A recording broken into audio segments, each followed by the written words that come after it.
పెళ్లి కోసం జాతకాల పొంతన చూసేప్పుడు చేసే పరిశీలనలో షష్ట అష్టకాలు ఒకటి.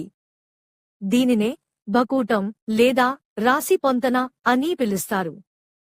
అమ్మాయి జన్మ రాశి నుంచి లెక్కించినప్పుడు అబ్బాయి జన్మ రాశి ఎన్నోది అనేది ఈ భకూట పరిశీలనలో తెలుస్తుంది.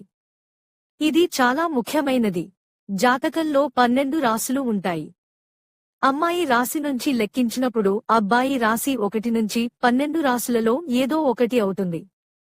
ఒకే రాశి అయినా 7వ రాశి అయినా ఉత్తమం అని చెబుతారు. ఒక్కోసారి అలా లెక్క వేసినప్పుడు అమ్మాయి రాశి నుంచి అబ్బాయి రాశి 6 గనుక అయితే అదే అమ్మాయి రాశి అబ్బాయి రాశి నుంచి లెక్క వేసినప్పుడు 8 అవుతుంది. ఈ స్థితినే షష్ట అష్టకాలు అంటారు.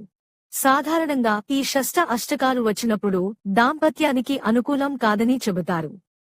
అయితే మినహాయింపులు ఉన్నాయి. అబ్బాయి అమ్మాయి రాస్యాధిపతులు మిత్రులు అయినా లేక ఇద్దరికీ ఒకరే రాస్యాధిపతి అయినా ఈ భకూట పరిశీలనలో షష్ట అష్టకాలు వచ్చినా ఇబ్బంది ఉండదు.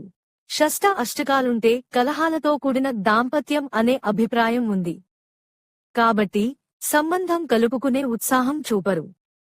ఇలాంటి జ్యోతిష్య, ఆధ్యాత్మిక, వైదిక, వాస్తు విషయాలు తెలుసుకోవడానికి మా ఛానల్ సబ్స్క్రైబ్ చేయండి. మీ బంధుమిత్రులకు షేర్ చేయండి.